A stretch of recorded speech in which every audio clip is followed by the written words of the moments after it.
엔비디아를 한 번도 사지 않으신 분들 입장에서 그때가 정말 좋은 매수 찬스일 수도 있죠. 네, 안녕하십니까. 5살도 이해하는 경제 오이경이라고 합니다. 엔비디아의 실적 발표가 곧 나올 예정이거든요. 한국 시간으로 11월 20일 그 새벽에 나올 예정입니다. 이제 엔비디아의 실적 발표가 나오면 주가가 어떻게 움직일지 예측하는 시간을 가지도록 하겠습니다.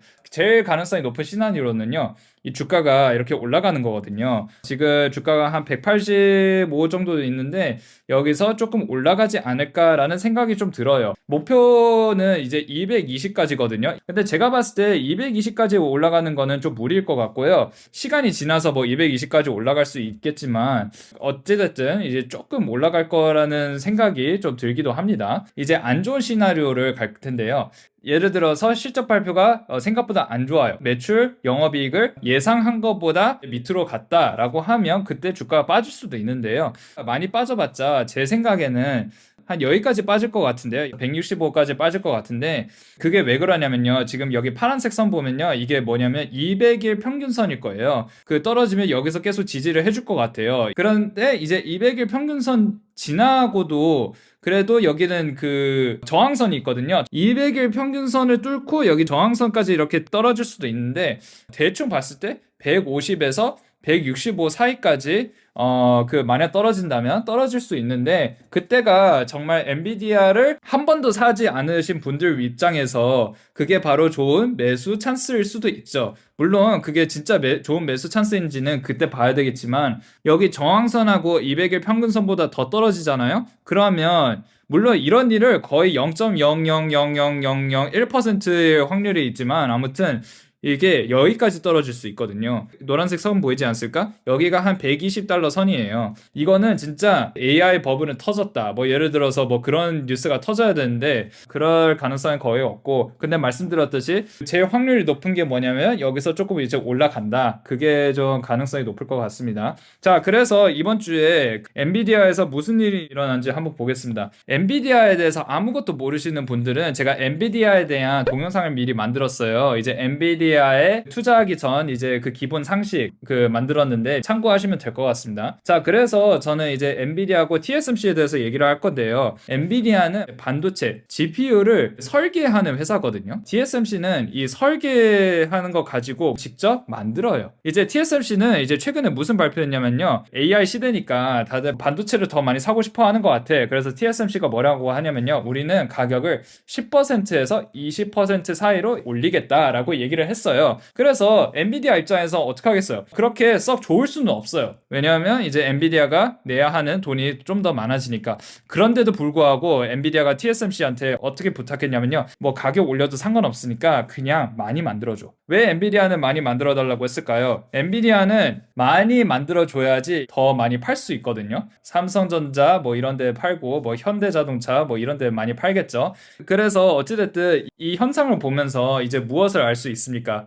엔비디아가 돈을 더 많이 벌 것이다. 이런 거를 이제 추측을 할 수 있는 거죠. 그리고 2026년까지 칩 부족이 있을 거다. 그러니까 2025년은 끝나지도 않았는데 벌써 이렇게 부족하다는 뜻이거든요. AI가 그만큼 더 많이 사용하고 더 인기가 많아진다는 뜻이고, 그러면 엔비디아 주가가 더 올라갈 가능성이 높다. 뭐 이렇게 얘기를 하는 겁니다. 소프트뱅크 뉴스도 있었어요. 엔비디아 주식을 58억 달러를 팔았다. 한 7조? 8조 원 정도 이렇게 팔았다고 보시면 됩니다. 그래서 사람들이 이 뉴스를 보면서 이제 기겁을 한 거죠. 이제 소프트뱅크가 엔비디아 주식을 팔았다는 것은 진짜 AI 버블이 진짜로 터지는 거 아닌가라고 두려워하는 사람들 많은데, 소프트뱅크가 이 그 8조 원을 가지고 오픈 AI 투자를 하거든요. 오픈 AI에 돈을 넣었다는 뜻은 그만큼 계속 AI가 계속 돌아간다는 거를 이렇게 보여줄 수 있는 거거든요. 그래서 AI가 끝난 것이 아니다라고 이렇게 볼 수 있습니다. 자, 엔비디아는 이제 2분기에 얼마나 벌었을까요? 한번 봅시다. 재무, 손익계산서 분기 실적 보면요. 2025년 7월 27일에 668조 원 정도 벌었습니다. 달러로 계산을 하자면 467억 달러 매출이 나왔다고 하는데요. 지금은 얼마를 그 예상을 하냐면요. 11월 21일에 나올 그 예상은 얼마냐면요. 550억 달러. 그리고 최고는 이제 580억 달러 사이라고 하는데요. 한 70조에서 80조라고 생각을 하시면 됩니다. 대충 계산을 하자면 460억 달러가 그게 한 60조 원이라고 치면 이번 분기에 이만큼 돈을 더 많이 벌 거다라고 예측을 했습니다. 그리고 내년 2월쯤 그 615억 달러에서 750억 달러 사이에 이렇게 돈을 많이 벌 거라고 하거든요. 3개월 동안 한 90조 원에서 100조 원 정도 보시면 됩니다. 그리고 어떤 분들은 진짜 150조 원까지 번다고 이렇게 얘기를 하는 사람들도 있거든요. 그 미국 주식 하신 분들은 진짜 짜는 게 뭐냐면요. 467억 벌었으니까 500억 달러 나오면 주가가 올라갈 것 같아요? 내려갈 것 같아요? 주가가 대부분 내려갑니다. 왜냐? 예상한 것보다 낮게 나왔기 때문에. 예측보다 이게 더 떨어지면 주가가 떨어질 수도 있다. 아무리 숫자가 좋아도 상관없이. 그거 참고하셨으면 좋겠고요. 근데 더 놀라운 거는 이제 영업이익률이거든요. 엔비디아 영업이익률. 영업이익에서 이제 매출을 나눈 게 그게 바로 마진이거든요. 영업이익률. 그 얼마를 예상하냐면요. 75%를 예상해요. 저번 분기에는 영업이익률이 얼마 나왔냐면 60% 나왔어요. 삼성전자의 영업이익률이 얼마인지 아십니까? 10%예요. 애플도 영업이익률이 30% 정도예요. 근데 엔비디아는 60%라고요? 그러면 엔비디아는 왜 이렇게 이게 높을까? 제 개인적인 생각은 공장이 없어서 그렇습니다. 엔비디아는 패블리스라고 하거든요. 팹이 공장, 레스 없다. 그래서 공장이 없는 회사라고 하거든요. 60%도 사실 이제 미친 숫자인데 근데 더 미친 숫자가 나왔죠. 75%가 될 수도 있다. 그러니까 이게 만약 사실이라면요. 엔비디아 주가는 올라갈 수밖에 없어요. 이거는 진짜 말이 안 되거든요. 그 엔비디아가 그 오픈 AI에 투자를 했어요. 그리고 오픈 AI가 엔비디아 반도체를 뭐 사고 있어요. 그리고 엔비디아는 이제 코웨이브한테 이제 반도체를 쓰라고 주고 있어요. 그리고 코웨이브는 이 그 데이터 센터를 엔비디아한테 빌려주고 있어요. 그래서 이렇게 계속 원을 그리고 있거든요. 자기네들끼리 사고 자기네들끼리 팔고 뭐 AI에 쓰는 돈이 엄청나게 많은데 결국 자기 돈이 들어가는 거 아닌가라고 해가지고 그거에 대해서 걱정하는데 일단은 이 동영상에서 콜린이라는 사람이 있거든요. 제가 인베스터 채널을 정말 그 참고를 많이 하는데 이분에 의하면요. 그 매출이 150조 원이야. 3개월에. 그리고 마진이 75%야. 그만큼 돈이 어마어마하게 많은데 이게 당연히 돌아가겠지라고 이렇게 얘기를 하는 사람 중 한 명인데요. 근데 저는 솔직히 이 의견에 조금 반대를 하고 싶습니다.